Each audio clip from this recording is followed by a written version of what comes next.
Warning: the Savage Nation contains adult language, adult content, psychological nudity. Listener discretion is advised.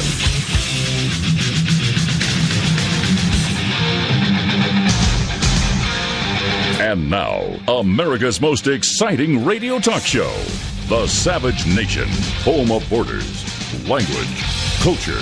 And here he is, winner of the National Radio Hall of Fame Award, Michael Savage. Greetings from Music City, USA. I am Michael Del Giorno, honored to be filling in for Dr. Savage once again here on the Savage Nation with you. Our phone number, 855-400-SAVAGE, 855-400-7282. Don't forget you can follow all the stories we're covering, and I'm a little ADD, so maybe even a few I miss, at michaelsavage.com. And it's almost November, which means Michael's upcoming book is finally here. He has worked diligently on this for the better part of a year that I'm aware of. And I, for one, am a person of God, a person of faith, and I like to think of myself as a person of reason. And so I can't think of a better title, and we're all very anxious to see what Michael has discovered and written for us. God, Faith, and Reason. It's coming out this November, and it's never too early to order. All right, I want to start with something. I was always a big, this can tell you a lot about me. I was always a big fan as a kid of Cliff's Notes.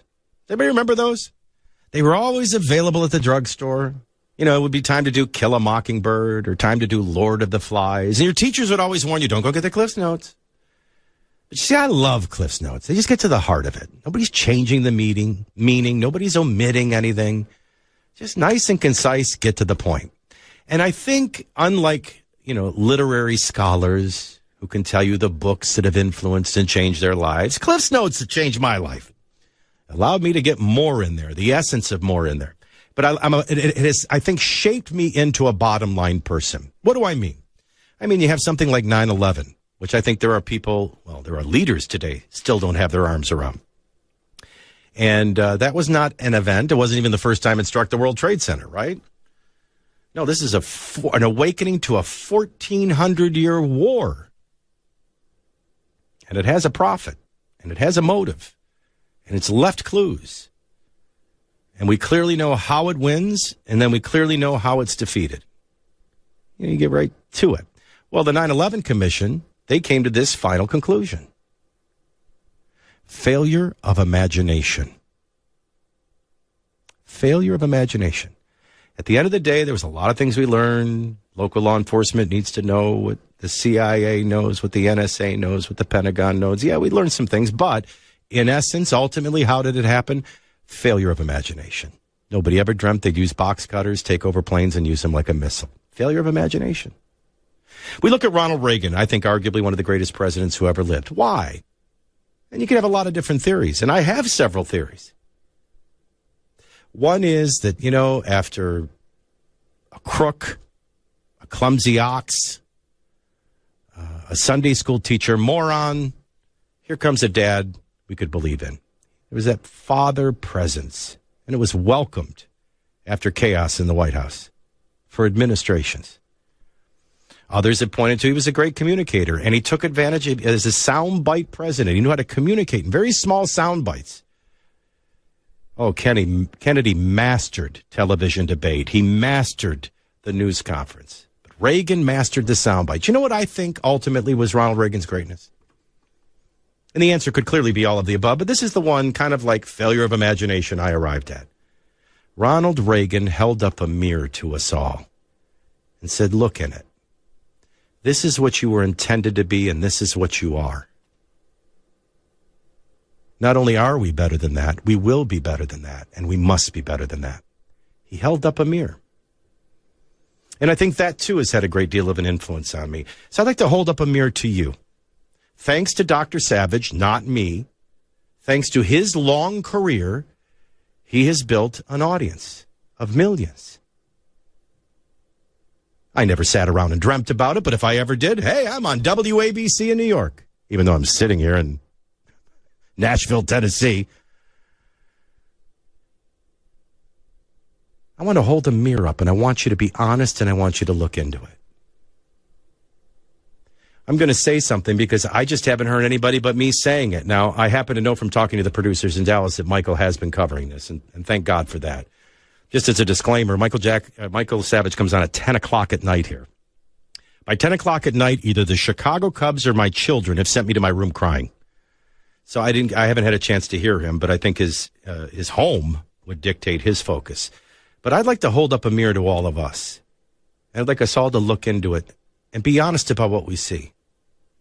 You know, whether it's a shooting in Las Vegas, whether it's a wildfire in Las Vegas, in California, whether it's a terrible flooding in Texas or a storm surge and hurricane in Florida and elsewhere, what drives my heart, what drives my mind and drives my attention is the sacredness of human life. And it's a simple notion that, yes, it's happening to them, but that could be me. Yeah, it's happening to them, but it may be me next. Never mind that. I honor, I love, I worship a creator, and his creation is in harm's way. So whether it's ISIS killing Christians simply for being Christians over there, a hurricane here, a wildfire there, it's the sacredness of life that demands my attention, demands my compassion, demands my action. Now, we make a lot of cases about bias, media bias. This goes beyond just media. There's a human American bias. I want to know why we would spend 2 weeks talking about a shooter in Las Vegas, and we should, and ignore these fires. Quite frankly, not only am I making my case, I can't conceive the other side of the case. How is it the same America that cares so much about life when it comes to a hurricane, so much about life when it comes to a shooter or a driver purposely using his vehicle to kill many, can ignore this? I kind of value others' lives more than my own. It's a personal issue, and I don't go to therapy, so we'll probably never really address it, but I love God. It makes me love his creation. I tend to love his animal creation more than his human creation, but that's a whole other story. But what do we love most? Think about it. Our lives, our wives, our husbands, our children, our mothers, our fathers, our friends, our property, our home. Listen, I can tell you this one firsthand. I grew up in New Orleans and my family's still there. I saw Katrina, and I saw it through a different lens than you. I saw the streets where all my childhood memories took place destroyed. I saw every family picture of my existence destroyed. I wasn't there bringing my mother to Oklahoma to live with me for a year and a half. I was there to hold her while everything that she's amassed in life and everything that ever mattered, things and emotions and feelings that FEMA can never restore, State Farm can never restore. Let me tell you something. Any Christian can walk up to somebody and say, it's just stuff. The Lord will bless you, until you've lost all your stuff. There's a new study out today, by the way, and if you haven't read it, it's fascinating. It comes out of England, so I half trust it, but they hook people. By the way, I don't even know who the people are that, sign up for these things. Cracks me up. I mean, I was once so hard up for money, I mowed a lawn. I was never so hard up for money, I let people hook things up to my brain. But they take these people and they hook their brains up to all this technology and equipment, and they show them images. Now, if they knew you, they would show you the park where you played Little League, Wrigley Field, the home of the baseball team you love, an area restaurant that's local, kind of a mom and pop, your sidewalk, your elementary school, places. And then they would show you objects. Could be like one of your favorite shirts in your closet. Could be your whatever. And what they found consistently and persistently was that the parts of the brain that control emotions and true joy and true happiness and true meaning all responded to places and not things.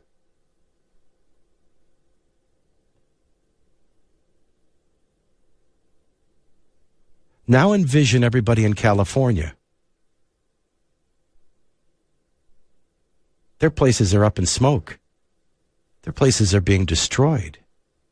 In the same ways as a hurricane, you can only replace things, but you can't replace memories. I guess what I'm holding the mirror up and asking is, how is it possible, whether it's ABC, NBC, CBS, and I won't limit it to them, or CNN, or MSNBC, or Fox News, or anybody else, why is there such a fascination when somebody shoots a gun? Such a fascination when it's a hurricane? And you probably say, well, because wildfires happen all the time. I got news for you. So do twisters. So do hurricanes. So do volcanoes. So do shooters. Don't look away yet. Keep looking in the mirror. You haven't gotten to the answer yet.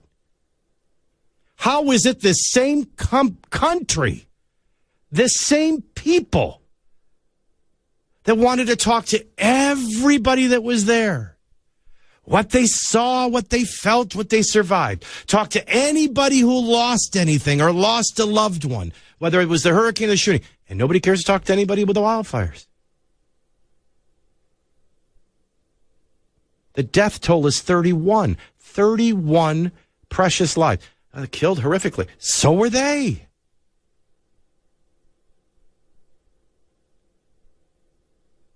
And it's like America doesn't care. I think at some point before I even get on to, and we got some real teachable moments today. Amazing teachable moments. The difference between a smart targeted tax cut and what is tax reform, morally, principally, and by definition. You're not getting tax reform. You're getting a targeted tax cut. Okay, call it that, and I'm all right. But don't call it reform. It's not, and don't miss out the real need, reform, yet to happen. Or the new 25th Amendment whisper campaign against the president really shows how intolerant and desperate the left is. Or what Obama did, illegal. So now everybody's attacking the president for being what? Legal. And an Iran deal. And an honest conversation about probably the most predictable threat on planet Earth, Iran. And we got NFL follow-up. We got Vegas update follow-up. We got Harvey Weinstein follow-up. But before I did anything today, and I don't know how much Dr. Savage has done on this, I think every one of us, before we take a break and come back, should stare right into this mirror and ponder this thought. How is it possible we care so much about loss of property when it's a hurricane, but not when it's a wildfire? Loss of life when it's a shooter, a hurricane, or a tornado, but apparently not wildfires. And you know the answer already. It just doesn't fit anybody's narrative, does it? You see, when it's a shooter, we can talk about how Islam is the victim and not all the people that just died at the hands of the purest form of 1,400 years of Islam. Or we can talk about, if it's a white person, guns, because that fits an agenda. And if it's hurricanes, we can make it fit the agenda of global warming. But what do we do with a fire? I want to know why the firefighters risking their lives right now in California aren't as amazing, or quite frankly, as the news continues to trickle out, more amazing that we saw on the ground in Las Vegas. Well, in honor of Cliff's Notes, in honor of Ronald Reagan, in honor of the 9/11 Commission, in honor of the simplest breakdown of truth, I want to start today's show and hold up a mirror. I want to know when all the stars are going to gather to do a telethon for the wildfire victims. I want to know when we're going to text the Red Cross our $10 donations for the fire victims. And if not, I want to force you to keep looking in the mirror until you're at least honest about what you see. Now that I got that off my chest, dear Heavenly Father, protect the men and women fighting these fires and every American citizen and their pets and their loved ones fighting for their property and life. And let's start the Savage Nation together next. Join the Savage Nation. Call now, 855-400-SAVAGE, 855-400-7282. Savage. The Savage Nation is sponsored by Swiss America, the only company I trust with my financial future. Call 800-289-2646 or SwissAmerica.com.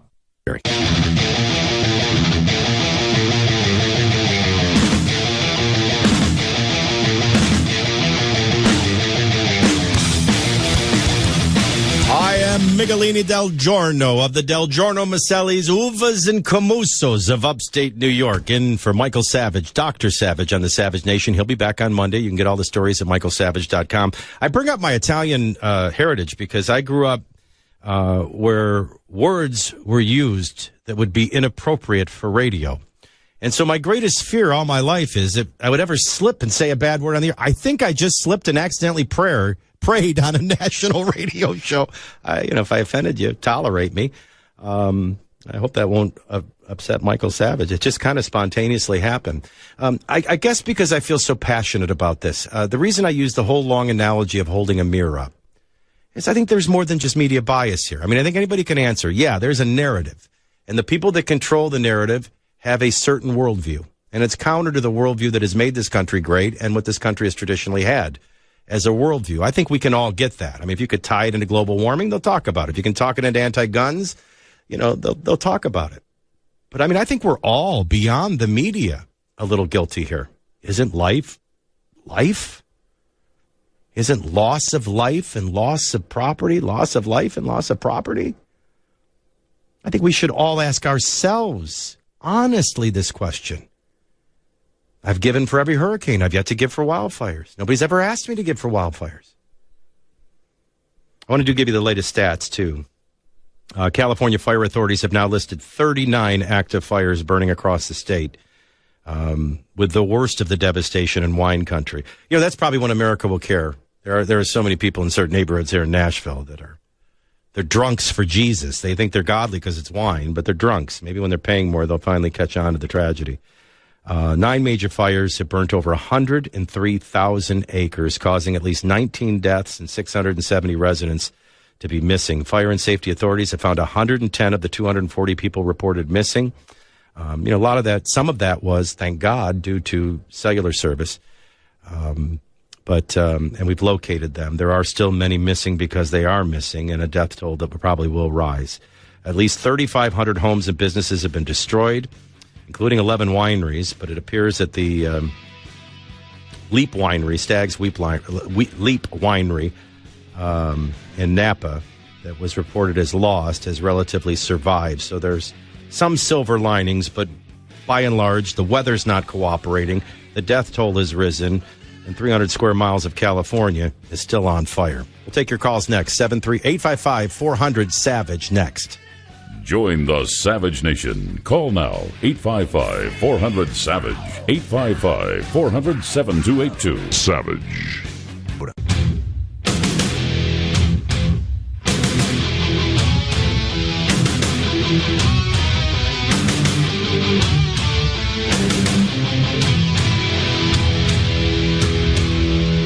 It's the Savage Nation, and I'm Michael Del Giorno from Music City, USA, filling in for Dr. Savage, who will be back on Monday. 855-400-7282 is the phone number as always, 855-400-SAVAGE, which is where we find Wendy in San Francisco. Welcome, Wendy, to the Savage Nation.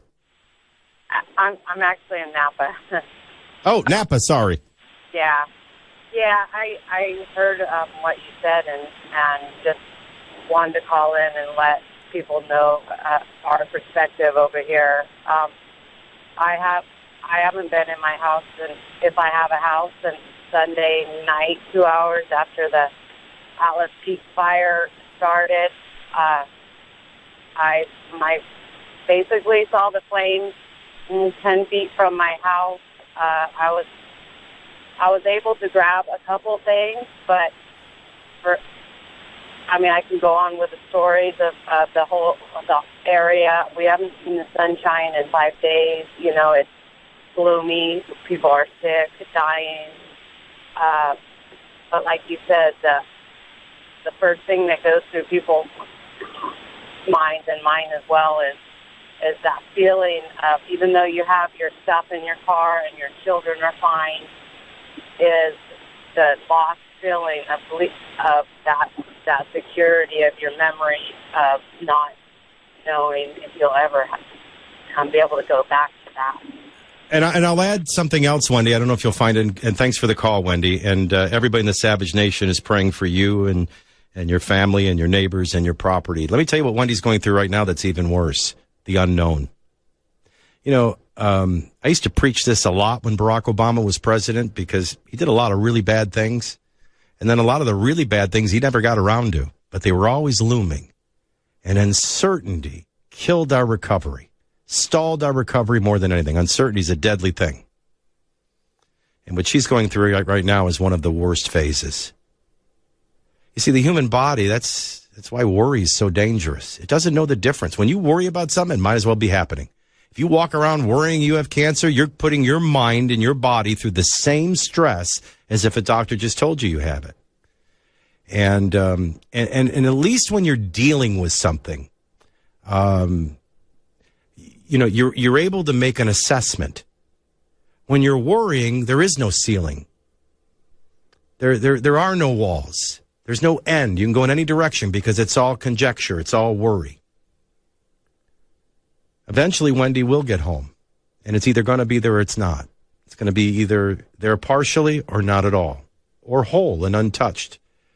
I mean, we dealt with our share of fires here in Gatlinburg in Tennessee. Let me tell you something. Fires are like tornadoes and hurricanes, man. They got a mind of their own. I stayed at a hotel, and you would go outside, and there'd be this beautiful, pristine, courtyard area and play area, just, landscape to the nines.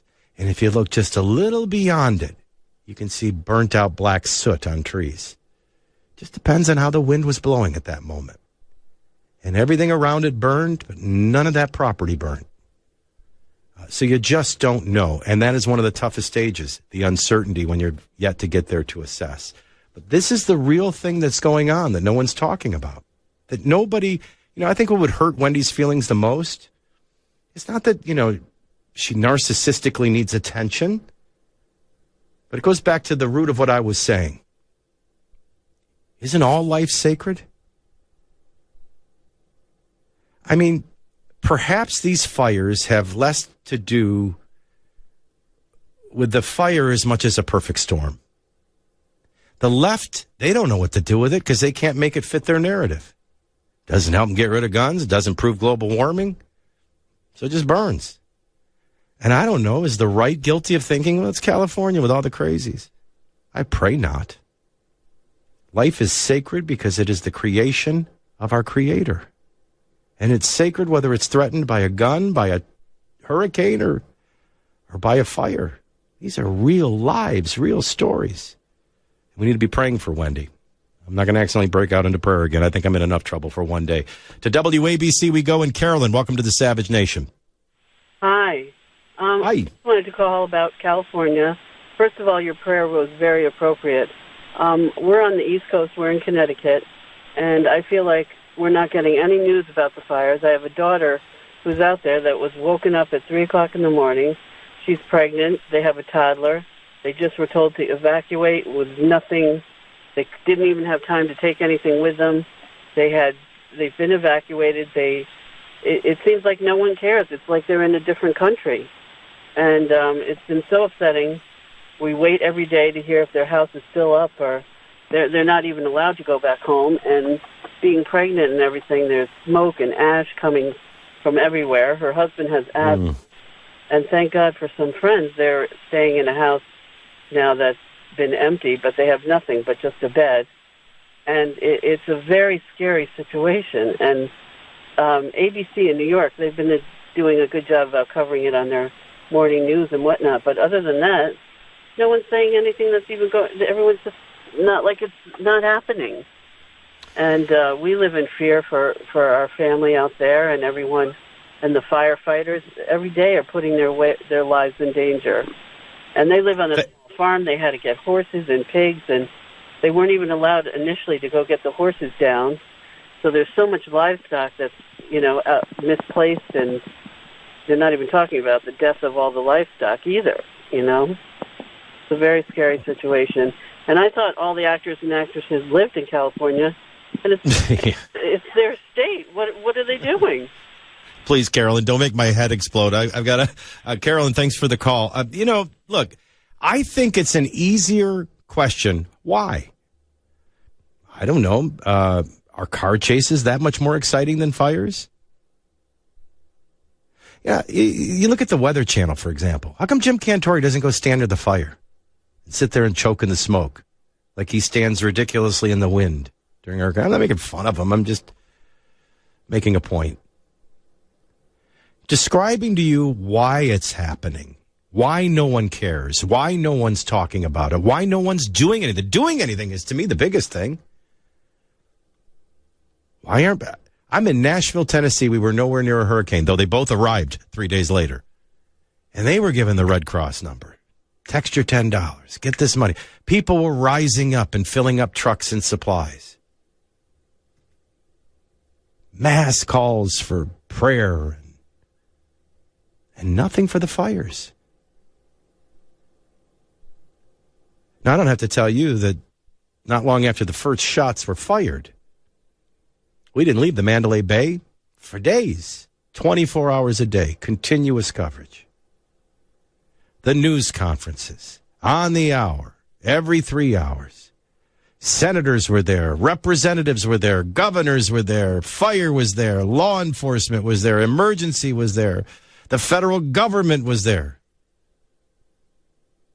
Everybody was watching, everybody was discussing, everybody was caring, everybody was giving, everybody was doing telethons. You know, to Carolyn's point, this is California. Are the stars silent because, well, their entire empire is burning right now thanks to Harvey Weinstein?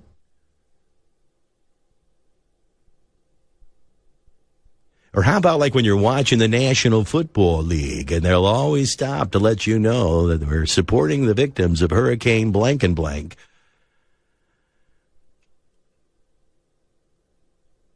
Why didn't anybody seem to care? Why is anybody giving? Why is anybody raising? Why does anybody care where these displaced people are and who's taking care of them and where they're going and how they're eating and are they getting replacement clothes? Nobody wants to interview a firefighter?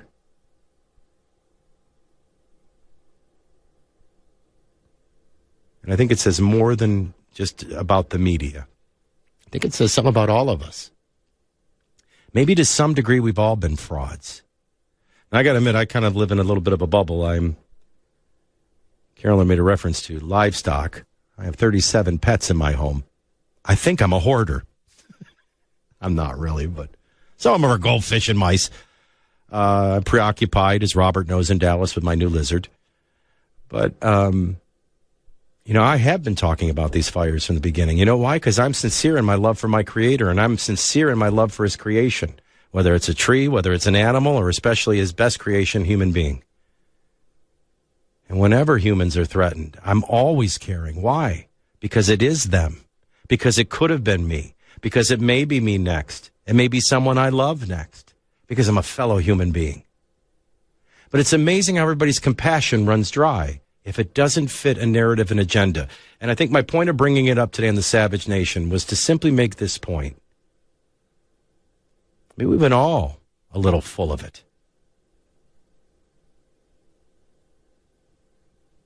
Look, if the media, and I agree with this statement, and I have made this statement before, they have a worldview. It's antithetical to mine, and I think most of you that listen to the Savage Nation, oh, they're biased. They'll distort, they'll deceive, they'll lie, they'll hide. You saw them do it with Harvey Weinstein. You'll see them do it day in and day out. I used to make a good living pointing out the bias of media. A lot of people listening on KFAQ in Tulsa know what standing up for what's right means. I don't have to make those cases anymore. Everybody knows the media is deceitful, despicable.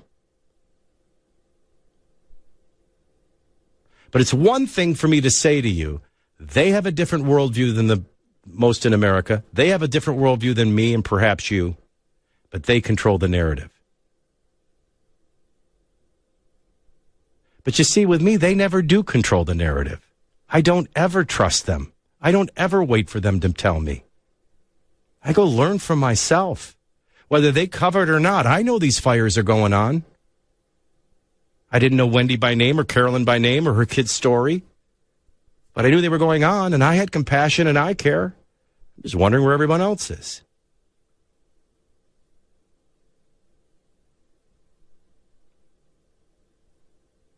Now, you can have these conversations. I know Charlie on WABC wants to make the point. People don't care because it's only middle-class white people affected. Look, we can't seem to have any conversations without it always coming back to either sexism, racism, socioeconomic standing, all the things that divide us daily. And I understand our brain is kind of trained to think that way. No, I think we're frauds. I think we do a lot of things in the name of humanity and caring when it's really just PR, political correctness, posh. I don't want you to miss these fires because these people need your prayer and they're going to need our help. But I also don't want you to miss it because there's a great teachable moment when you hold the mirror up and look into it to see who the real frauds are. And remember them. Trust them a little less. Spend a little less time with them moving forward. All right, from the fires to the president, we go next on the Savage Nation. I'm Michael Del Giorno in for Dr. Savage. We'll be back on Monday. Phone number 855-400-SAVAGE. Join the Savage Nation. Call now, 855-400-SAVAGE, 855-400-7282. Savage. The Savage Nation is sponsored by Swiss America, the only company I trust with my financial future. Call 800-289-2646 or SwissAmerica.com.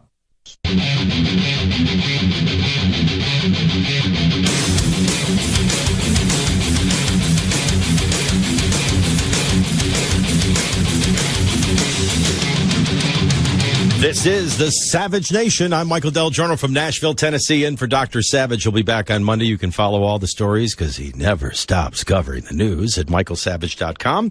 And it's never too early to pre-order, especially now. The book will be out in November. God, Faith, and Reason, the latest from Michael Savage. Make sure you get your pre-ordered copy in. Well, you know, as often is the case, I think my ultimate job is to, this is just how I view it, make sure that my audience knows what's going on. Meaning, we can drown in news sources, whether it's news websites, social media. I mean, everybody's, you know, there's information everybody. I think my job is to go look at everything that's out there and say, well, these are the 5 or 6 or 7 things we can get to today, but at least if we get to them, you're going to know what's really going on. Because I don't want you walking around taking your cues from a media that lies to you. And I want you to really understand it. Because I really think the ultimate threat to our republic is ignorance and apathy. You know, well, we don't have time to take Bob's call, but Bob was going to say, you know, people are just tired of all the bad news. Maybe that's why they're not following the fires. Well, anybody in the information business is in charge of telling people what's happening of import. And whether you find it interesting or not, I can't, you know, it's my job to make it interesting or make it entertaining, but sometimes you can't. And if it's bad news, it's bad news. If it's good news, it's good news. But sometimes it's just not good news because it's not presented that way. The president's getting a lot of grief, of course, from Nancy Pelosi, of course, from Chucky Schumer, of course, from everybody at CNN. But what did he really do?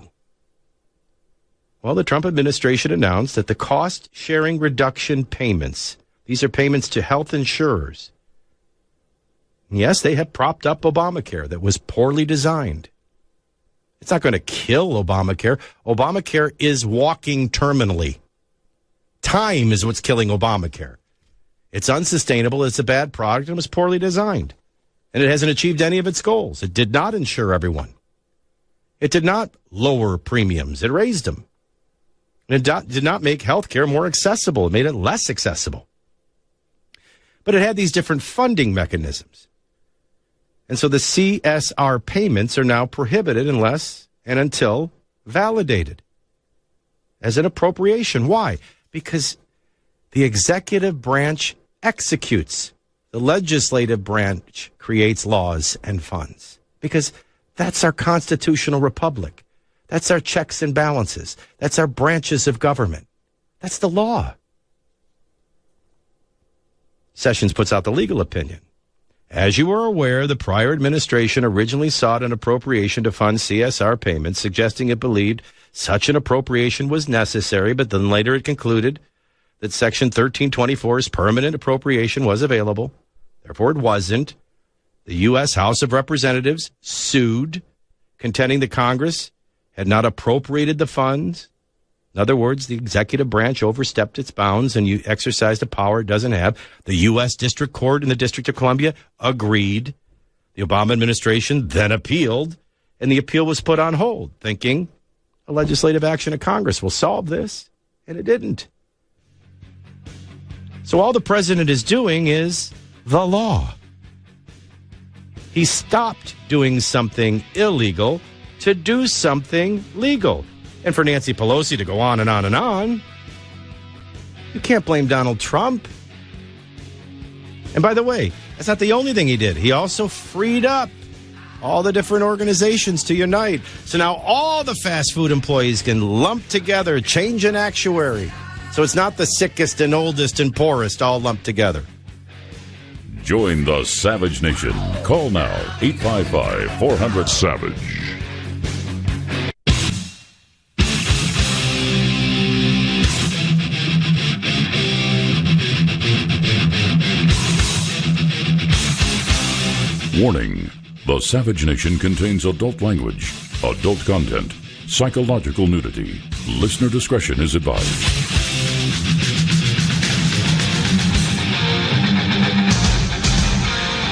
And now, America's most exciting radio talk show, The Savage Nation, home of borders, language, culture.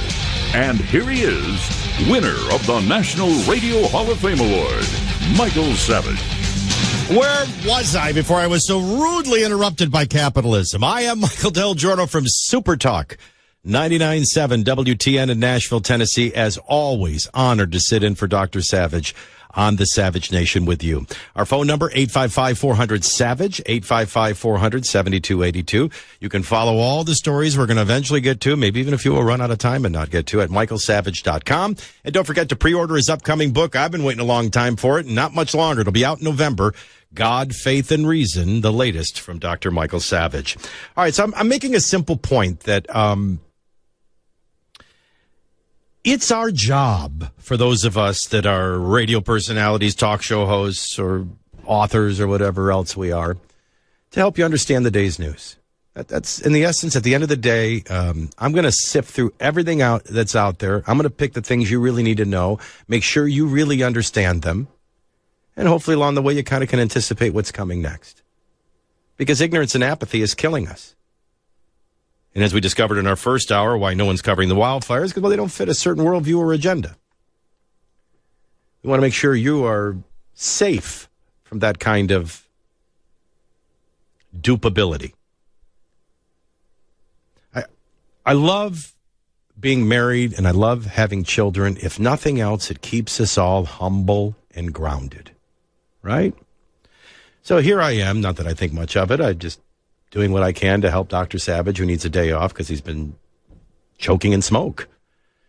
But it doesn't, ever cease being who I really am, which is a husband and a father. So even though I'm talking to 10, 15, 20 million of you, I get this text from home just a minute ago. Anna was cleaning out the mice cage. Annie, that's one of our cats, got Pixie in her mouth and tried to run off. Annie had to go get her, slap her in the face to get Pixie out of her mouth. All right, well, now, that's a really bad news story for Pixie. But it's really not bad news, right? That's what cats do. The cat didn't do anything wrong. She was just being a cat. Heck, if you want a cat to give you the ultimate I love you, she'll kill that mouse, keep it in her mouth, and bring it to you. I love you this much. So I think the left would want you to believe today that Donald Trump is speeding up the sabotage of Obamacare. It's a terminal patient. Time is the only factor leading to its death. You can't sabotage something that has been self-set to implode. That's laughable. Or Nancy Pelosi suggesting, this is heartless. Hasn't he thought about this, read this, understood this? From the woman who said, we have to pass it before we can read it, let alone understand it. So I just want to make sure that you all understand what's going on. So there is a provision for payments, CSR payments, to the insurance companies that were never constitutionally the authority of an executive president to enact. It is exactly what it sounds like. The executive branch executes. The legislative branch legislates, creates law and funds and pays for. And the judicial branch, they sit and make sure nobody's gotten out of line. from our ultimate law and intent. Well, in this case, the judicial branch has spoken. The district court in D.C. And they said, no, this is not good. You don't have this power. How do we know that? Well, because the Republicans in the legislative branch sued and the judicial branch upheld. Obama just, appealed, and then nobody did anything with the appeal, thinking Congress would address, and it's just been sitting there. So all the president did, kind of like Annie, is be a cat. The president is going to be crucified now and criticized now for obeying the law. You see, it was the original act that was illegal. By the way, notice the word I chose, illegal. I know that doesn't mean much. We have a whole argument over borders, language, and culture because people can't understand the difference between a legal immigrant and an illegal immigrant. But what the President Obama was doing, that was illegal. What President Trump is doing is legal. So is that bad news or good news? Now, of course, the left will also fill the narrative with how, that's going to ruin it for everybody. See, I think it's good news. Let me give you another example.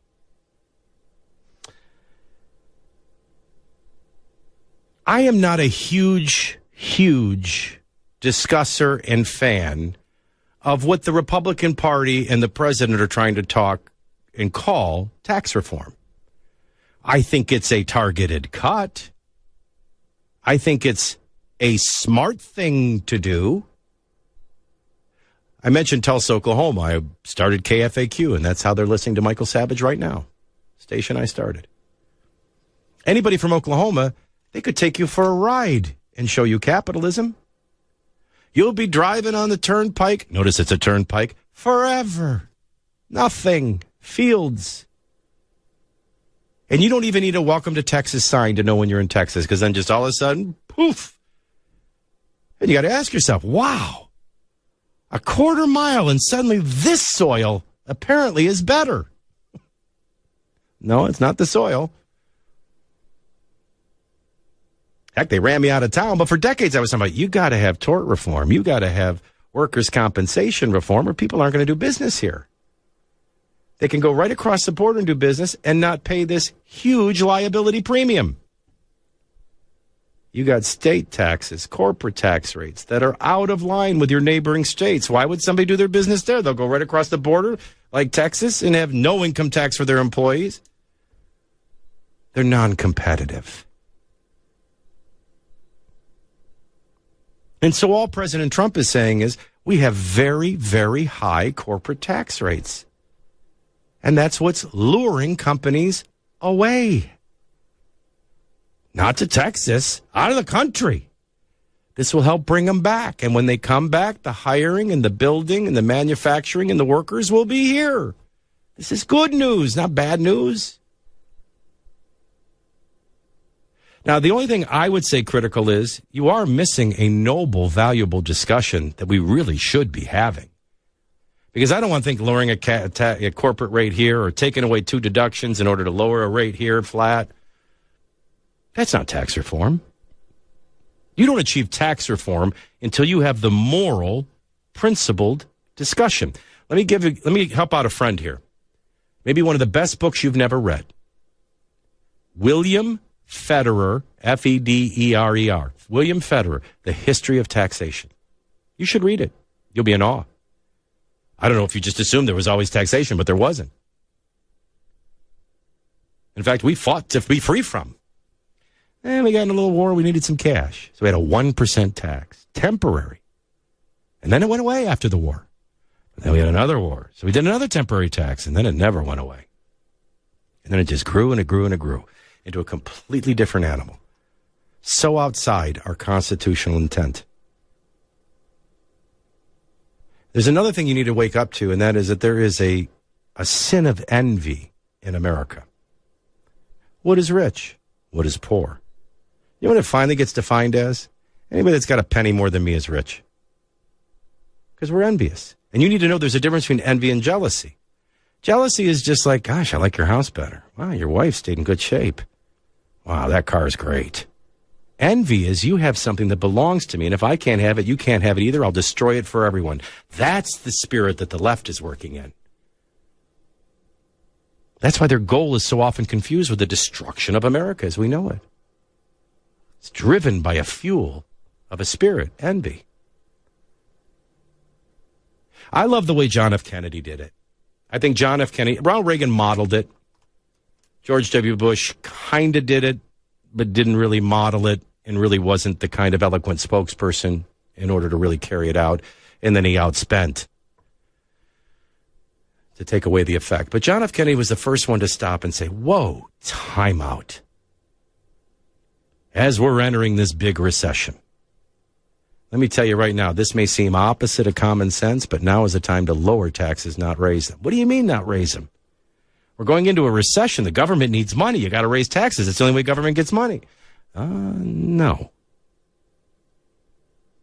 And Kennedy understood something. He understood that it was ultimately a moral question. A moral question we don't even ask anymore. A principled question we don't even ask anymore. So the first thing Kennedy explained is, when you, listening to me right now in the Savage Nation, when you go to work and you get a paycheck, that's your money morally. It's not the government's and then they give you back what you get to keep. That's your money. All of it, every last penny. The government needs to look you in the eye and say, morally, that's your money. And they never do. They believe it's theirs. They take as much as they'd like. They're always wanting more, and they never say thank you. But it's morally yours, and Kennedy said it. The next thing he said is, I trust you in how you will spend it. In fact, if anything, I mistrust government and how it will spend it, but I trust you.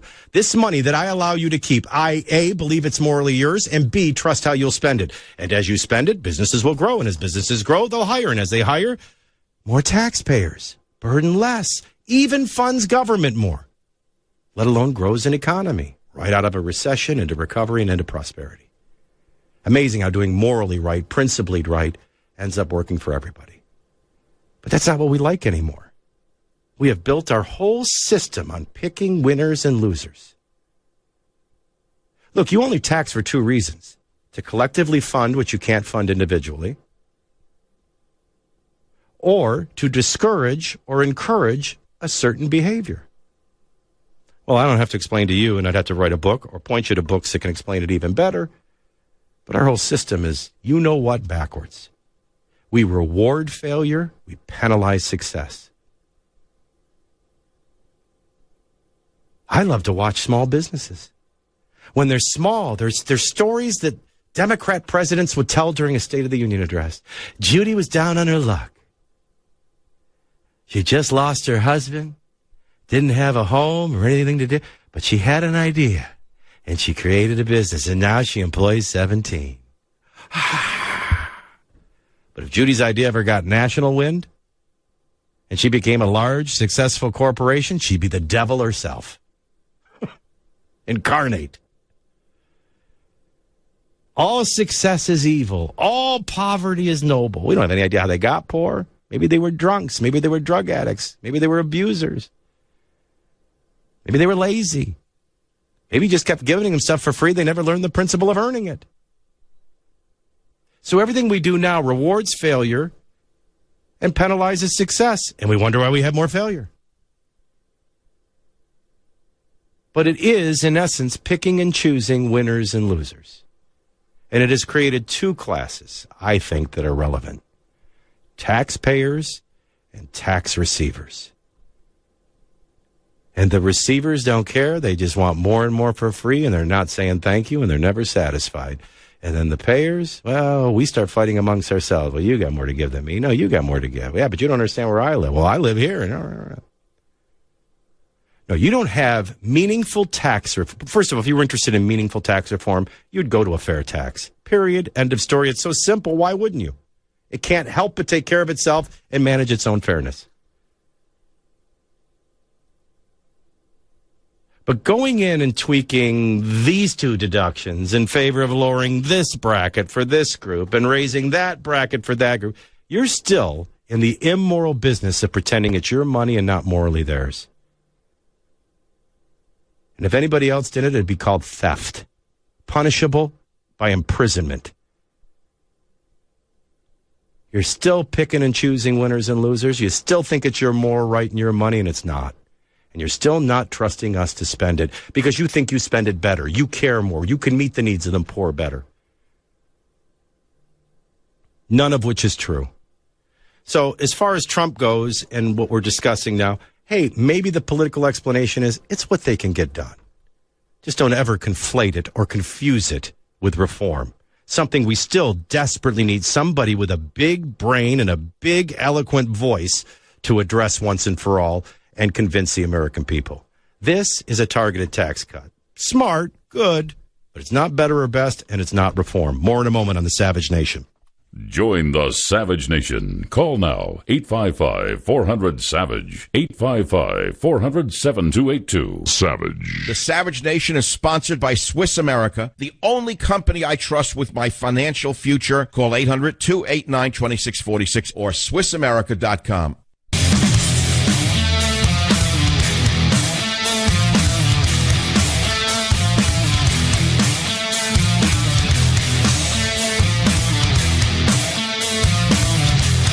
It's a valid question for all the producers back in Dallas. What would have gotten me more in trouble with Dr. Savage? Slipping into prayer on accident last hour over the fires? Or if I play a clip of John F. Kennedy? I'm not certain. I'm Michael Del Jordan for Dr. Savage on the Savage Nation. I was just commenting on, I don't think this is tax reform by any stretch. It may be all that you can get done with this Congress. I mean, we're dealing with not only Democrats, but establishment Republican empty suit power mongrels.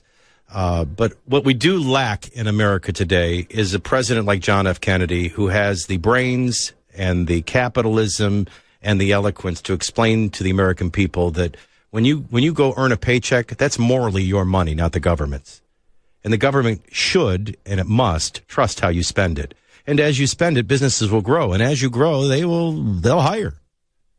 And more taxpayers burden less is the only proper way to fund government. We've proved it 3 times now, through Kennedy, through Reagan, and through W. Bush. But let's not conflate or confuse anything that is being discussed right now. And it's a very confusing argument. We're going to take these 2 deductions away, and then we're going to transfer to this rate over here, and then we're going to raise that rate over here. You know what Kennedy said? It's morally your money. Principally, I trust how you'll spend it. You'll spend it better than government. And that's why immediate, to take away any uncertainty, because there's no bigger killer to an economy than uncertainty. Immediate, across the board, top to bottom, everyone and everything, individuals, families, companies, reduced. What could be more fair? What could be more capitalistic? What could be more historically proven? That's not what we're getting. So we're getting a targeted tax cut for corporations. It's a step in the right direction, but it's not reform. And it's a long way from a fair tax. Why, if we had one, I could afford private school for my kids instantly. As I always tell my wife, it's not that I can't afford my kids. I can't afford everyone else's. President is doing right, though, on Obamacare, and I'll explain that next on the Savage Nation. Thanks for joining us. Join the Savage Nation. Call now, 855-400-SAVAGE, 855-400-7282. Savage.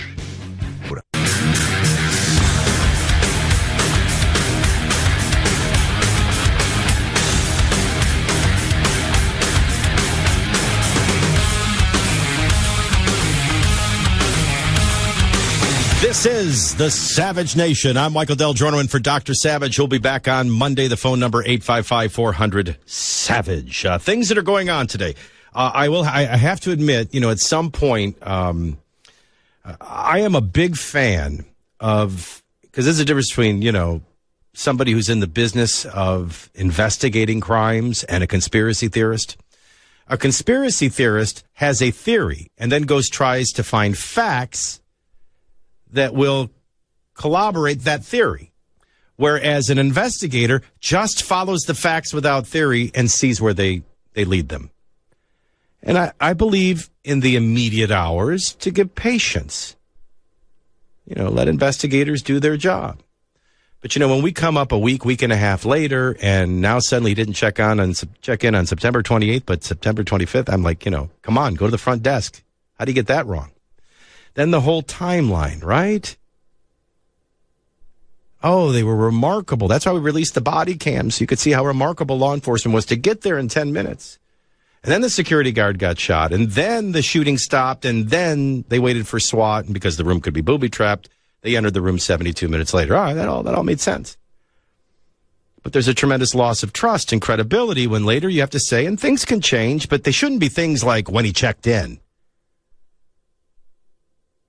Now suddenly the guy's shot before any shots are fired on the concert goers. Now, there was people up and down that hall, we know, because law enforcement told us they cleared up and down that hall. That's what took them 72 minutes before they could enter the room. You have 200 rounds fired down your hallway in a hotel. Someone's going to call 911. Now that 10 minutes isn't so remarkable. There's already conspiracy theorists blaming the Illuminati and everything else. I mean, and it's going to, and you wonder. I mean, to this day, the Kennedy assassination is a great example. You still have those who don't believe. It has been forensically, scientifically reenacted. There was nothing magic about the bullet. Kennedy was higher and offset. You just didn't understand how the limousine was set up. The trajectory, the ability to shoot, the fact that he was a Marine marksman. You see, at the end of the day, nobody wanted to believe one schmo like Lee Harvey Oswald could take out somebody so beloved and a leader of the free world, but he did. But to this day, you have conspiracy theorists that will find little things. Now, if you talk to them honestly about any other subject, they'll go, oh, yeah, you can have echoes. Oh, yeah, this. But they won't let go of it. And you wonder if someday there'll be never an ability for anybody to let go of a conspiracy here because how they've handled this investigation. Well, you say, well, it can't get any worse, right? Well, how about the security guard who was shot by Stephen Paddock in the moments leading up to the worst mass shooting in U.S. history? Set to break his silence Thursday night with a 5-minute interview, one on Fox News. And then he mysteriously disappears and doesn't show up. You're begging. You're begging for the conspiracy theorists. Now, we know that it was incendiary bullets. We knew that they pounded out 2 windows. One was facing the fuel tanks with incendiary bullets. The other was facing the stage and the concert goers. Was there one shooter? Was there 2 shooters? Did they really intend to get out alive? Is that why a fire door was jammed that the security guard first knows? I don't know. I just know for all the FBI and for all of the sheriff's department and all the investigations, I mean, by now you should have been through all of his phones, all of his computers. You should have looked at every video. I guess that's how you figured out he was there on the 25th. You start seeing him on the 25th in the videos, but they got to do a better job of communicating. They're losing my trust fast. I want to be the first to say this San Juan mayor. She's kind of getting on my nerves. When Trump's there, she's kissing his butt. She can't be more grateful. America couldn't be doing more. And that's before he gets there bashing him. And now that he's gone, she's bashing him again. I will say this out loud. I know that the left is going to portray the president as heartless. Far from it. And very generous with funding. Whether it's in the wake of the hurricanes in Texas or Florida or to the Virgin Islands or to Puerto Rico. But a president has a right to say, let me say it a way the president hasn't said it. A lot of people used to like to talk about the cost of the Gulf War. And I used to try to make the distinction between the cost of the Afghan war, the cost of the Iraqi war, and the cost of rebuilding our military because a previous president had deleted it recklessly. And nobody can ever make that distinction. I'll look you in the eye today and say, how much are we paying to help victims in Puerto Rico, and how much are we paying to rebuild Puerto Rico from things that happened before the storm?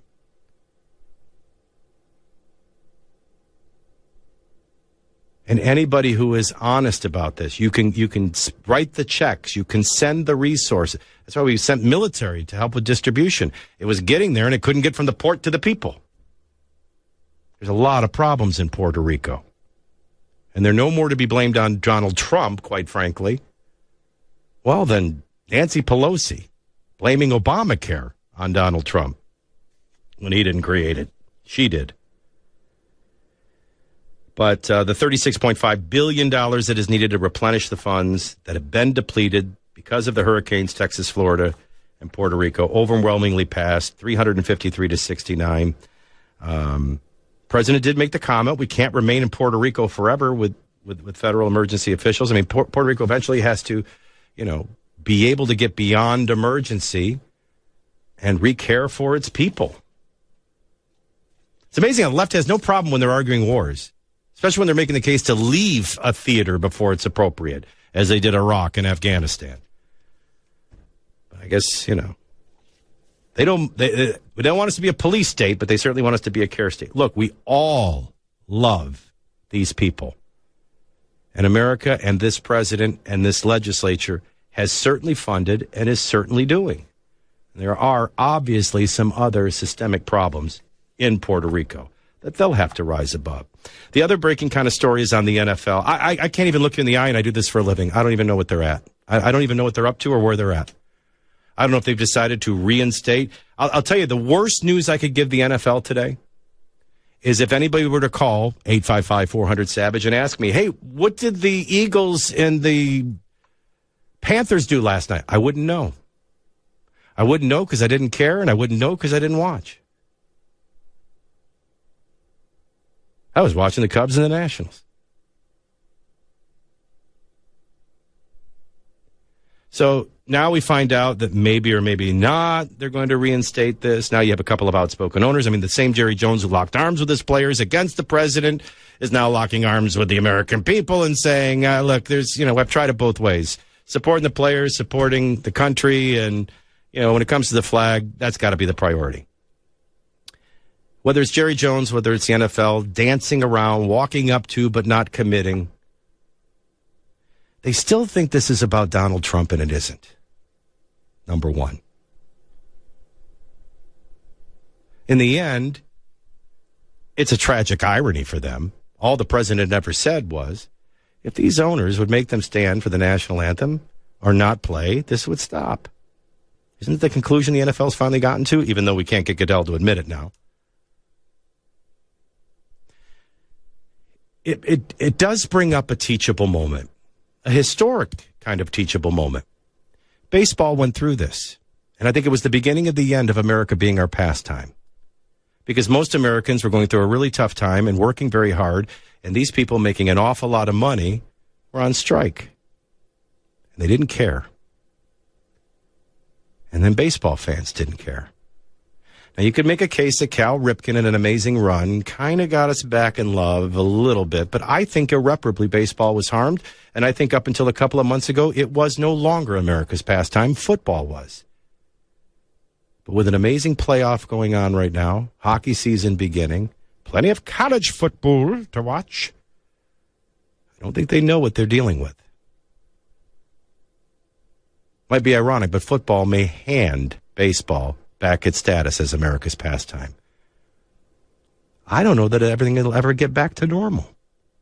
Now, how does it get normal when it gets dysfunctional in life? You really blow it, you really admit it, and you ask for forgiveness. Well, football, its owners, its management, its league, its players have not said that. I'll give you another example, too. I can't think of one person in my 53 years of living who came to me and sincerely asked for my forgiveness that I didn't give. You know why? I need a lot of forgiveness. So I give a lot of forgiveness. That doesn't mean I always continue the relationship. It's a good lesson for you ladies out there listening. You got a man physically harming you. He may ask you for forgiveness after every time he beats you up. Forgive him. Doesn't mean stay with him. Doesn't mean allow him to stay in the house. And in the end, that's what's going to happen to football. First of all, they got to rise up, look us in the eye, and go, you know what? There was no injustice with Michael Brown. Black Lives Matter is a thug organization. We did allow a Colin Kaepernick problem to become a league-wide problem, and we did disrespect your nation. We disrespected the men and women who fought and died for your nation, and we've disrespected every man and woman in uniform that serves and protects in law enforcement. And we were wrong, and we ask you to forgive us. They're not saying anything remotely like that. And once they do that, I may forgive them, but that doesn't mean I'm ever going to think about them the same, watch them the same, shop the same, or have the same relationship again. They may have gone irreparably too far. But I think they think that they can just move on quietly and everything's going to be okay. Well, I got to tell you something. That's not normal for me on a Thursday night. And that was a pretty good matchup, a pair of 4-1 teams, I might add. I didn't even flick over to see the score of the Eagles and the Panthers. And I'm a 53-year-old lifetime fan. Let alone, what do you think the odds are I'm buying tickets for the Titans game anytime soon? Or a new jersey? Or a hat? Or a fathead for a wall? I don't think football knows what it's done. And if they wait much longer, I'm not sure that forgiveness is going to be perceived very credible or sincere. They better ask for forgiveness. They better admit they were wrong, and then they better cross their fingers and their legs and hope and pray that we still want to have a relationship with them. But that's where we're at now. I could give you the whole story, but they're not going to just drift out of this mess. And they better wake up to that, like it was yesterday. We do have a lot of, we got a playmate now that was groped. That expands it now to Oliver Stone, a different director from Harvey Weinstein, a theater film executive.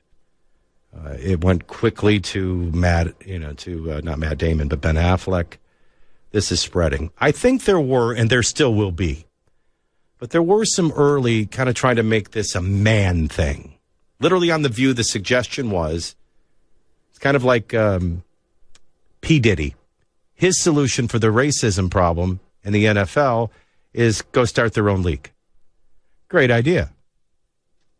But what's the tragedy? The tragedy is that I was born in 1964, and I started noticing and really remembering things about 1970. Do you know that 9 out of 10 of my heroes growing up were African American, people of color?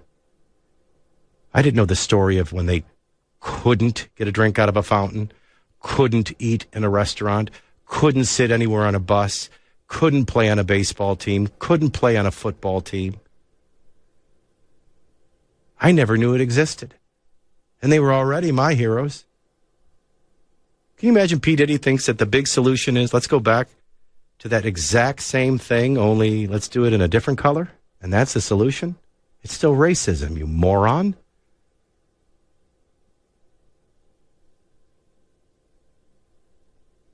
They were suggesting on The View, this is why women should only be bosses. Only women should be executives. Oh, great idea. Except you're sexist and ignoring that women can be just as sexual harassing as men. After all, you've told us for years, it's not about sex, it's about power.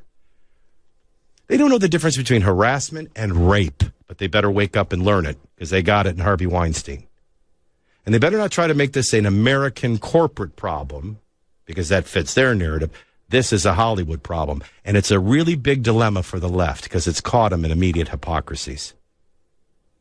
How they treated Trump versus how they're treating Harvey. You know the Saturday Night Live analogy. It's a New York thing. Well, so was Trump, but that didn't stop you. I think one of our greatest quotes, and I'll share it with you when we come back, is Jane Fonda. Jane Fonda, who does two remarkable things. One, the first person to admit, we all knew he was this, and did nothing. You're a fraud. And you're only discussing it in outrage now because it's in the news. But you hid it from being in the news, and you allowed it to happen for decades. And yes, as only Jane can do, she still has the gall to make it about Trump. We'll continue through our top 5 stories of the day next on the Savage Nation. Don't move. Join the Savage Nation. Call now, 855-400-SAVAGE, 855-400-7282. Savage. The Savage Nation is sponsored by Swiss America, the only company I trust with my financial future. Call 800-289-2646 or SwissAmerica.com.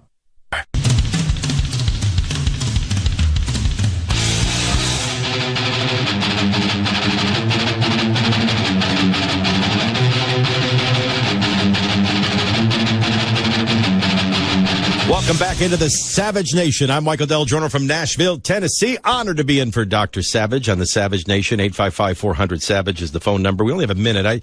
I did want to kind of conclude my thoughts on this whole Harvey. The three questions I hear the most concerning Harvey Weinstein. Why is everybody coming out now? Well, haven't you ever heard there's safety in numbers? It happens every time. All right, so as one comes out, the other one feels more comfortable than the other one. Now you're getting all kinds of mixed people coming. Now they're going to spill the beans about everything. There's a difference. What Harvey Weinstein was doing is rape. It's criminal. This guy belongs in jail, not just out of the business. Versus something that is unwarranted or immoral. I mean, what he was doing was illegal. Dams break and things start flowing. But what it's proving for them is they have an industry problem, yes, but they have a credibility problem. They didn't treat Weinstein the same as they treated Trump, and that's obvious. And if they were truly outraged over this issue, it would have applied the same for both. But what's worse is how they've known all along. See, that leads to my one great gifting. I know the difference between being sorry and caught because I'm a father. Jane Fonda's our loser of the day. Next on the Savage Nation, I'll prove it. Join the Savage Nation. Call now, 855-400-SAVAGE. Savage.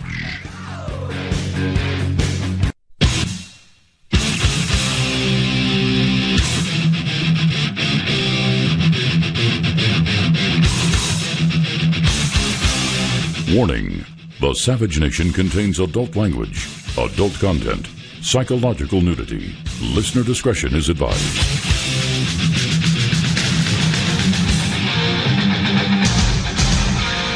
And now, America's most exciting radio talk show, The Savage Nation, home of borders, language, culture.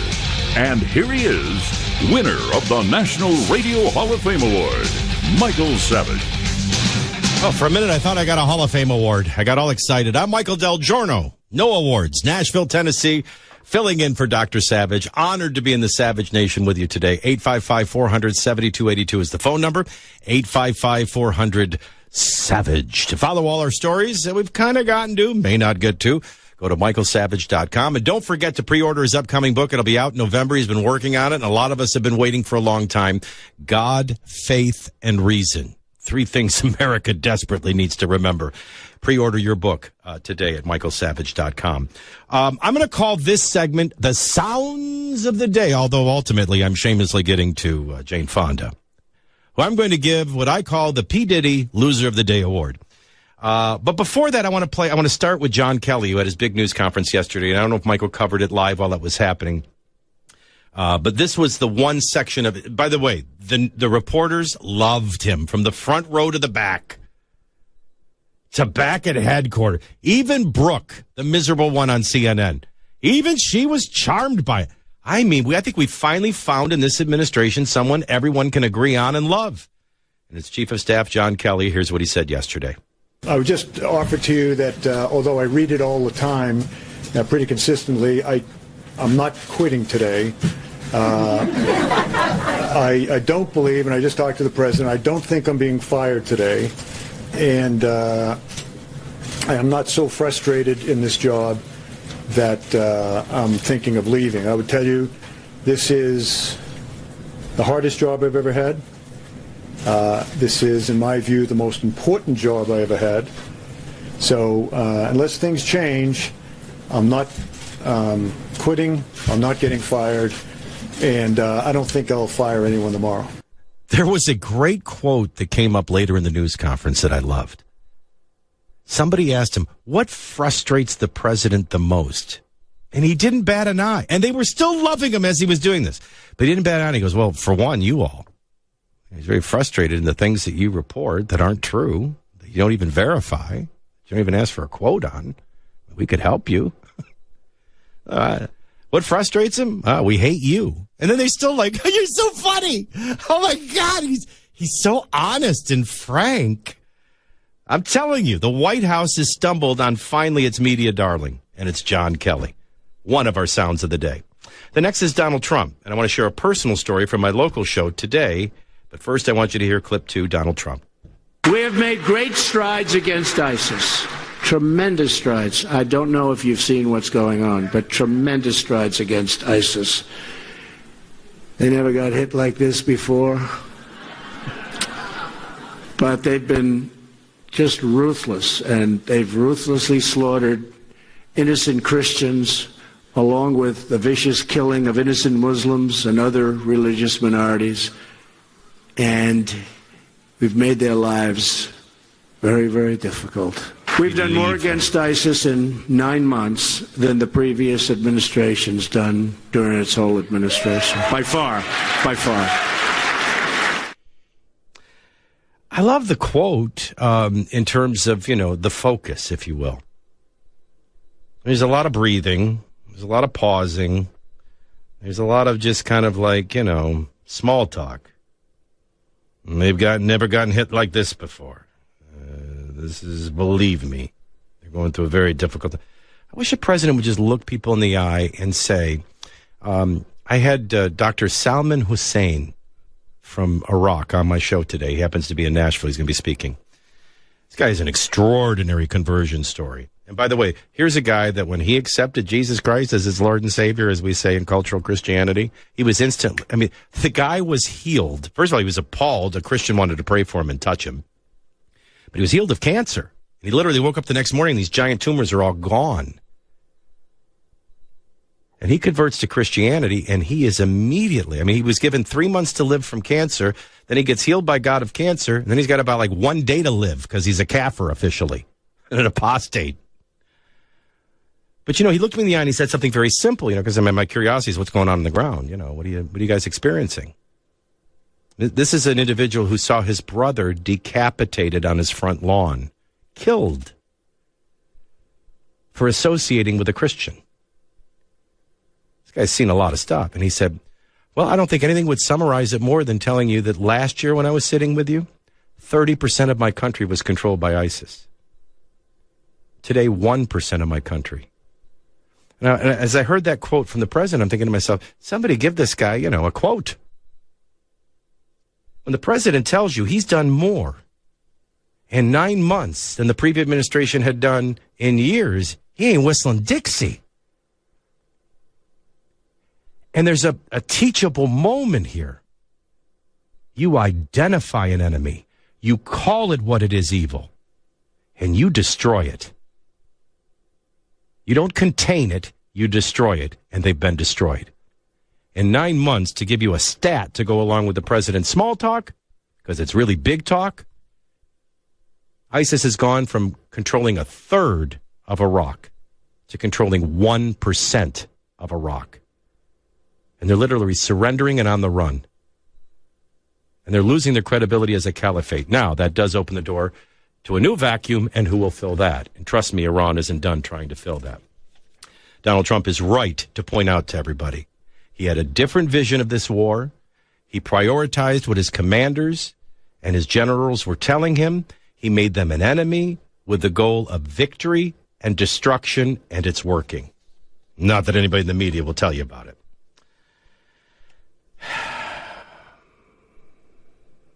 Jane Fonda. I kind of teased this topic because I'm a father. And being a father makes me an expert on one particular subject. And that is the difference between when someone is sorry or when someone is caught. Now, a couple of parents out there might have giggled, but let me tell you something. There's no more graphic view. Until I had children 13 years ago, I could talk about this stuff, but I really didn't get it. I have watched kids at every stage, every age, and every disobedient action. And let me tell you something. You can look at it from a quality standpoint or a quantity standpoint. What amazes me, and they're no worse than me, I was the same way, but I can't for the life of me brainstorm one example of my kids I thought were genuinely sorry. They're always just sorry they got caught. They're never genuinely sorry. So I'm an expert at this. And what Hollywood has been caught up in, thanks to Harvey Weinstein, is a Hollywood problem. And it's more than just a men in power and sexual assault problem. It's a moral bankruptcy and crisis. Let me repeat that. I know it's an old school tactic, but in case nobody has made these points crystal clear to you, this is a Hollywood problem. And it's one that goes beyond sexual assault and or harassment. It is revealing of a moral, deep-rooted problem.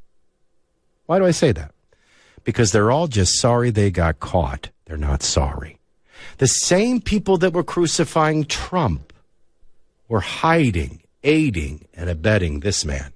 The same people speaking out against it today, well, they don't even control their words enough to hide from you that they've known all along and did nothing. And went on award shows and referred to him as God, among other things.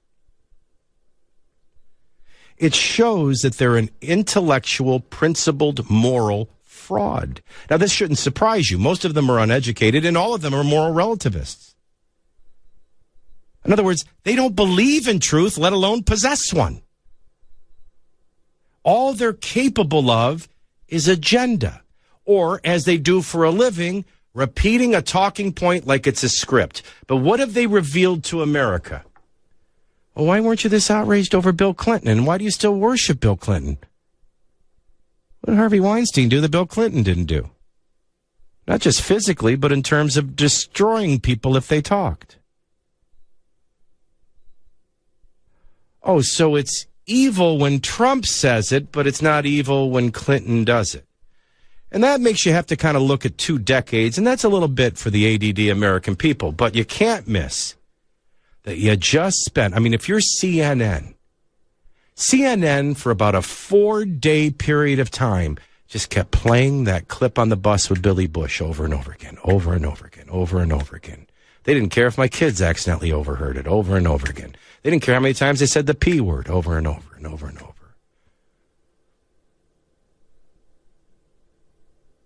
How many people have played you the Harvey Weinstein clip?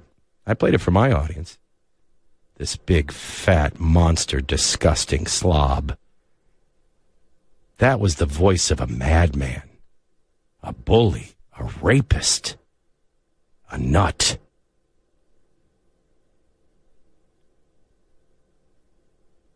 You know, I watch probably far less Fox even than you might imagine. I don't see anybody playing that tape over and over again. You see, if Hollywood was sincere about Donald Trump and sincere about women, as I am, I have 2 daughters. I said this to the guys off the air. Probably should be careful saying this on a national show, but what the heck, I am me. I can't believe he had the gall to go after Mia Sorvino. That's Paul Sorvino's daughter. Paul's connected. He's lucky he's alive. Why did nobody punch him out? Why didn't Brad Pitt, after he treated his girlfriend, you treat my wife a certain way, you're gonna meet me. And one's going to the hospital and one's going to jail. But what it proves is how bankrupt their morals are, how insincere they are, incapable of real principles and outrage. They only know agenda and they only know talking points like scripts. They're not sorry. They're sorry they got caught. Oh, you need proof? Jane Fonda, ladies and gentlemen. We have to be helped by men. It's important to know that not all men are predators. There are good men, and the good men have to stand up and defend us and embody other ways of being. We have to believe the women who come forward. We have to speak out. I found out about Harvey about a year ago, and I'm ashamed that I didn't say anything right then. Isn't it amazing how they don't even know not to say that? But every one of them are guilty of this. Whether it's Meryl Streep, no matter who comes forward, they're all guilty. Oh, we've all known this. There's not a waiter and waitress that didn't know this. There isn't anybody at his office, including human resources, that didn't know this. There's not an actor or actress that didn't know this. And nobody ever spoke, and everybody always hid it. Saturday Night Live hid it. It's a New York thing. You got to remind him, Donald Trump's from New York. Oh. You see, they're pure political. They were never sincere about women. And their outrage towards a predator. It was just politics. It was always about Hillary versus Trump. Do they even realize the loss of credibility they've suffered? Do they even realize how naked they stand before us right now? And nobody's groping. We're all puking. Like the Wizard of Oz with the curtain pulled back, we can see them for what they are. frauds, morally bankrupt, hypocrites. But, of course, Jane had to make it about Trump, too. That's next on the Savage Nation. Join the Savage Nation. Call now, 855-400-SAVAGE, 855-400-7282. Savage. The Savage Nation is sponsored by Swiss America, the only company I trust with my financial future. Call 800-289-2646 or SwissAmerica.com.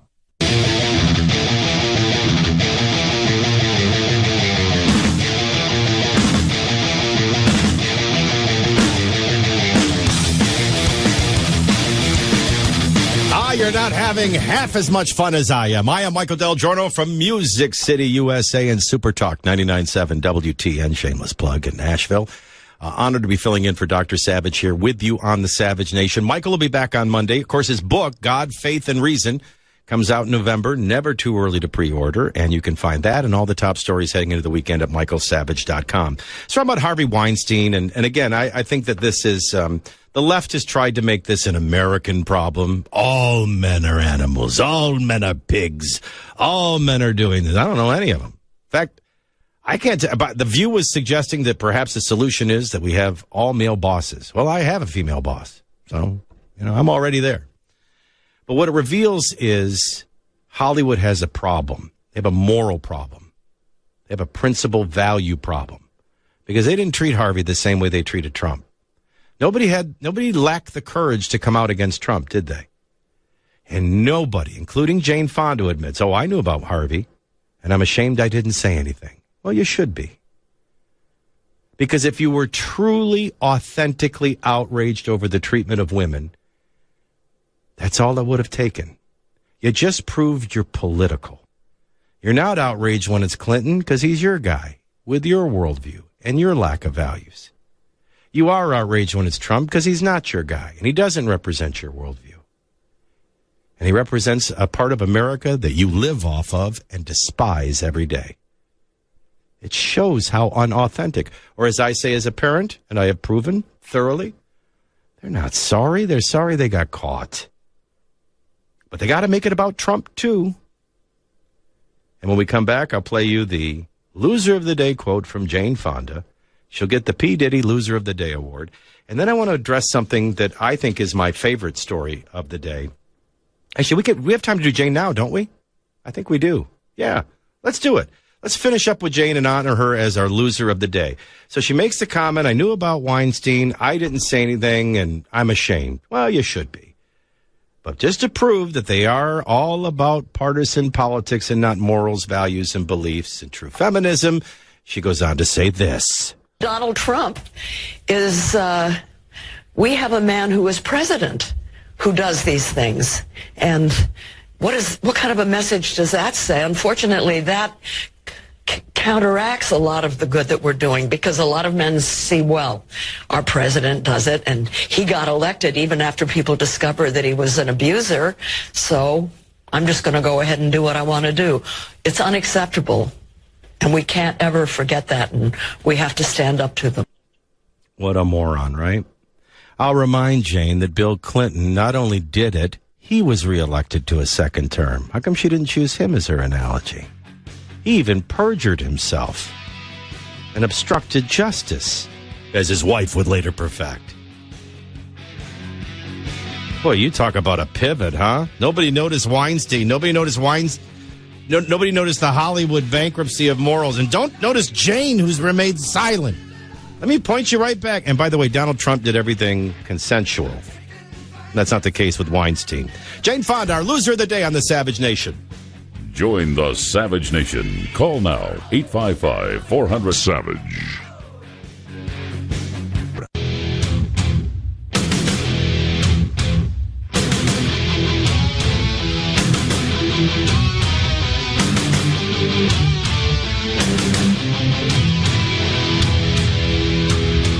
It's amazing how professional I am. I can be arguing with the producers in Dallas over the garbage Houston Astros.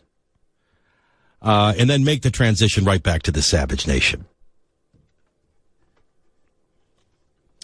Cubs have made it Back to law. It's deja vu all over again. 3 years in a row. We'll have the Cubs and the Dodgers, and then we're going to have the Astros and the Yankees, or as my wife says, are those new matte black helmets for the Yankees? I like their outfits. I hope your team wins. I want to finish with my favorite two stories of the week. One has got to be Amazon. I know we live in kind of a backwards world now where, it used to be when I was growing up, the goal was not to be followed. You're watching a movie. Somebody's always paranoid, looking in the rearview mirror or walking down the street, looking in the reflections. Somebody following me? The goal is not to be followed. Now all of a sudden everybody wants to be followed. I want to start a website. Not Twitter, not this, not that, called Leave Me Alone. Left Alone. But, there's just like these strange reverse obsessions. And I think what happens is I think this technology kind of makes us. I was looking at a picture that somebody put on Facebook the other day, and it's her dressed in like a negligee in a hotel next to a bed. And I'm thinking, who would have gone to Kodak and printed that and sent it to all their friends? Why is it because we have Facebook? They think they want to see us right before, they spend intimate time with their husband. I don't want to see that. And so I think, there's this notion about technology. And, if technology works, great. It doesn't always. Let me tell you something. This filling in for Michael Savage is a much different situation if I get to fly to San Francisco or New York every time I do it. But now with technology, what do? 2 shifts in the same building with the same homeless guy looking at me out the window. Technology has changed. Is it better? Yeah, I guess. You're not limited to whoever's in the building to fill in. Or whoever pays for fill-ins doesn't have to fly and hotel and so on. But the latest from Amazon is this. Someone in a boardroom at Amazon said, look, it's not enough that we're hovering over their homes with drones. Apparently, it's not enough that, we simply leave the package on the doorstep and it's waiting for you. Yeah, but somebody could steal it or it could get wet in the rain. All right. My idea at the boardroom would have been, how about we put the package in a plastic bag? In fact, we can sell the space on the plastic bag to advertisers. Okay. No, their idea is they think we want them to open our door and put the package in our home. And they think they want us to open our trunk and put the package in the trunk of our car. I find this laughable, right? I don't have anybody in my house. Oh, you can trust the Amazon guy. Honey, is that you? Oh, no, it's me, man. I got your package. Oh, yeah, put it down. I mean, when did we... I cannot, to this day, and I know this is going to probably upset some people, I can't believe you're getting in cars with strangers. I mean, I could never pronounce the name of my taxi driver, nor the country he came from, or understand a thing he was saying. But at least his picture was there on a license. The car was painted. At least I knew what I was getting into. Now people are just getting in with strangers. I mean, even Hannibal Lecter in Silence of the Lambs, I presume, drove a domestic vehicle. How would you know it's not him? Now we're going to have strangers coming into our homes. Makes no sense whatsoever. Then comes Motorola. Remember when Motorola was a big name? Now, I don't know what our, iPhone is probably, I would assume, the leader, or Samsung, or LG. Who's still walking around with Motorola? I haven't seen a Motorola phone since it was like a walkie-talkie in a World War II movie. Robert in Dallas still has a Motorola and a picture of Nolan Ryan as its face cover. Motorola has announced they're going back to their iconic flip phone. $60. Now, I was just at the Sprint store the other day, and I can't make sense of this 10. I can't figure out why I'm paying $1,000, and nobody that works there can tell me why I'm paying $1,000, so I ended up doing the 8. I can't figure out what the 10 has that the 8 doesn't, and one was way cheaper than the other. I went with that. But I've never, ever had the urge to go back to the flip phone. And I presume with the flip phone, and I don't want to put Robert's mic on, he'd probably get in trouble, but I mean, are you back to texting with the 3 letters like we used to do? Remember those people that were like crazy one-finger wonders? You got to double-click a letter twice to get to the letter you want. And that's just one letter, let alone a word that is finished in a... So, and people are loving it. Isn't it amazing? Amazon's trying to get in our trunk and house, and I'm like, no way. Motorola is saying, let's go back with the crummy phone that passed us by.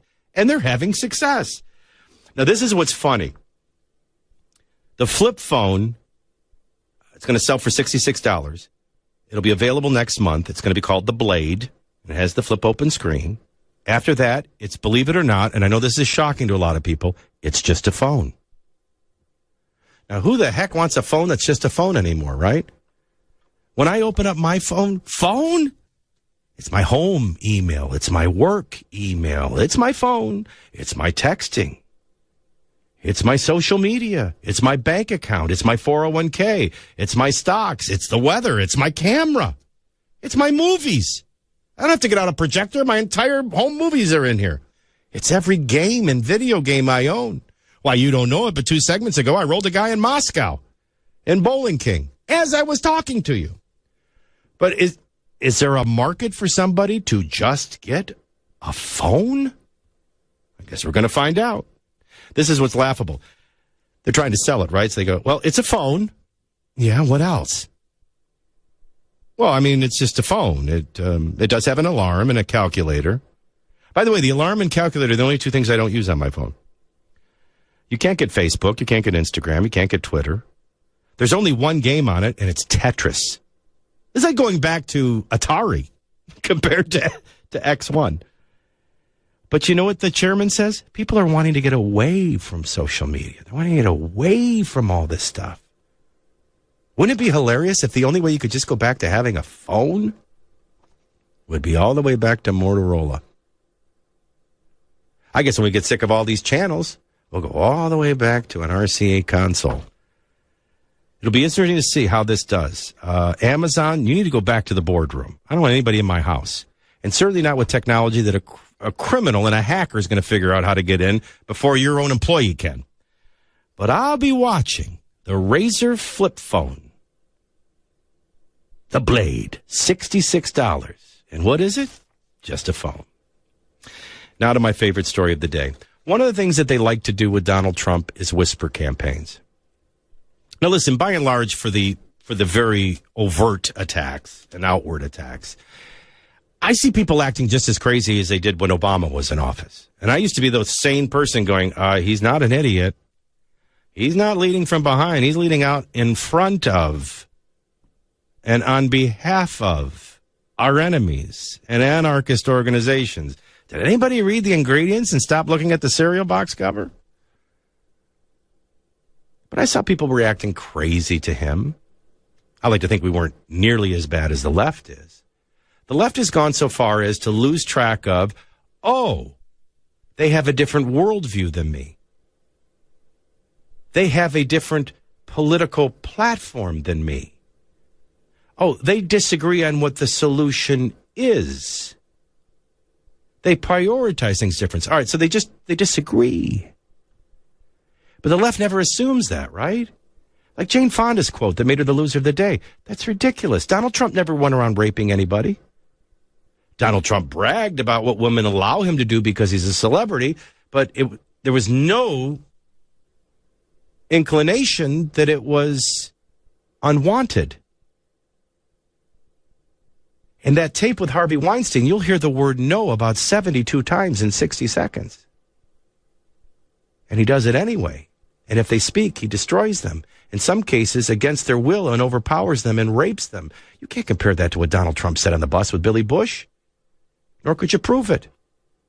Look, if that's the case, you'd have arrested my entire freshman year class because they were all bragging about stuff they did on Friday night that I know they didn't.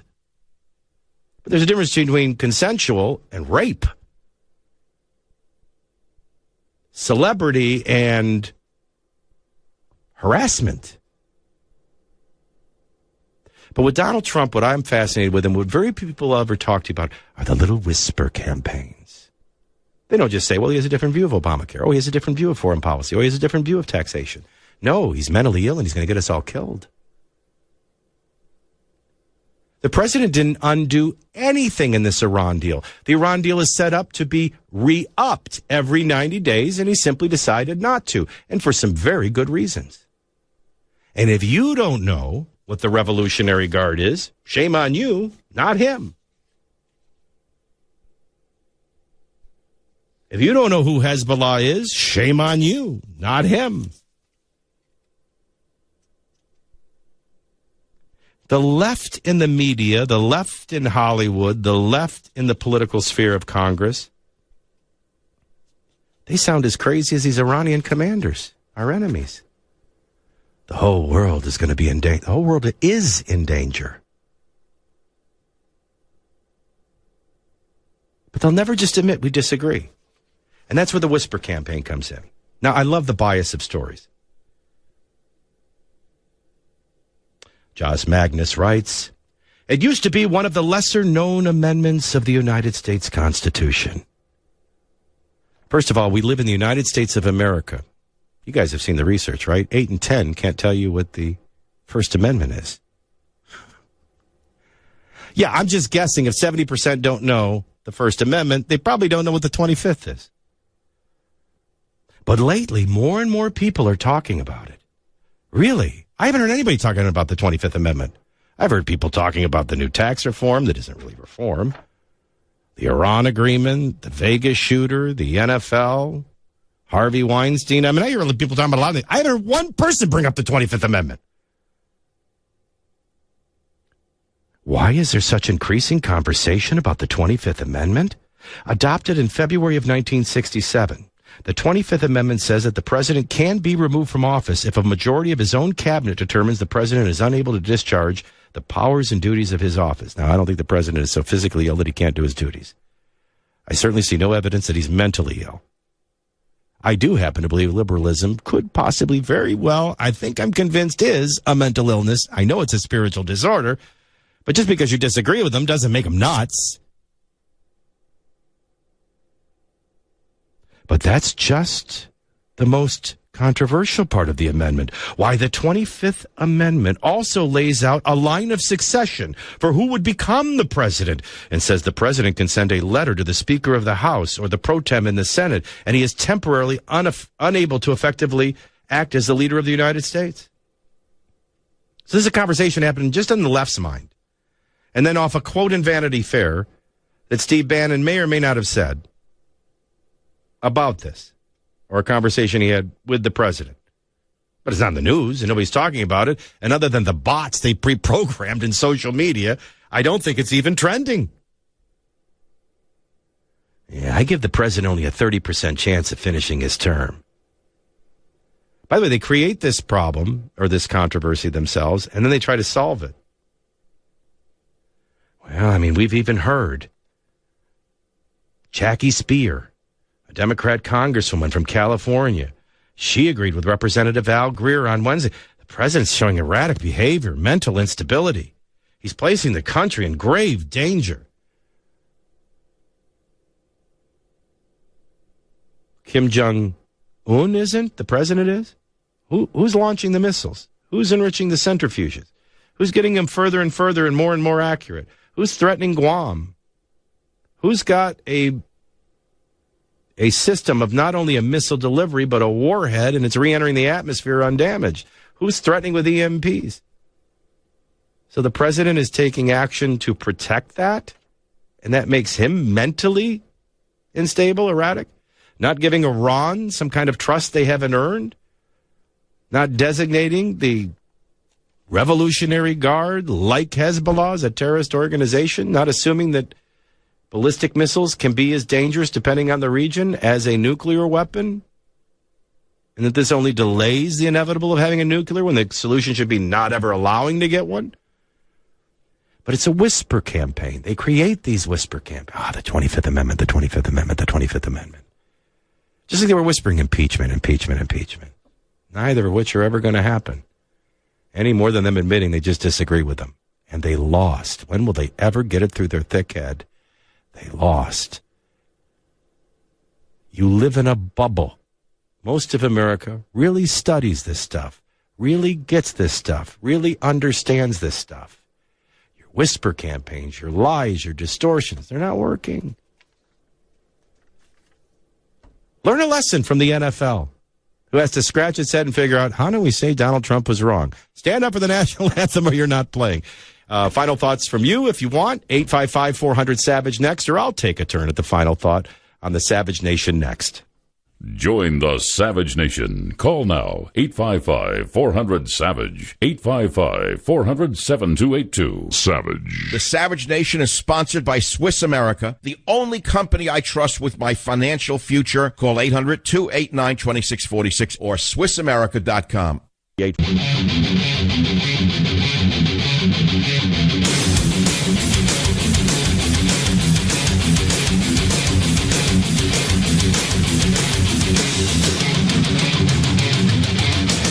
You know, there are some things you don't need a talk show host or an author to explain to you. I'm Michael Del Giorno in for Dr. Savage on the Savage Nation. He'll be back Monday.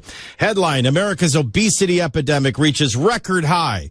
Then you read this entire story from NBC News by way of the CDC. Paragraph after paragraph trying to figure out how it happened.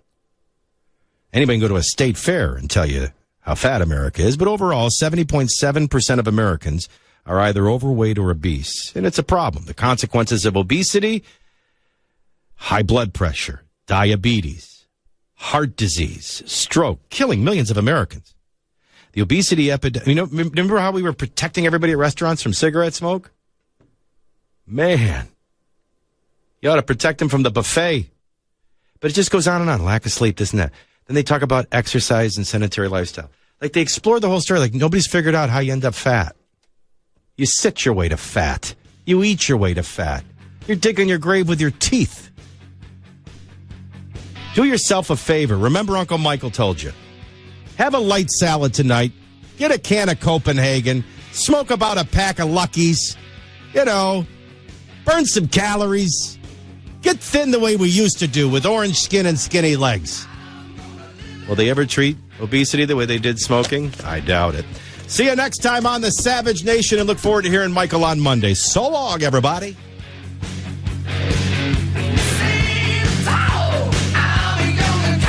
Savage.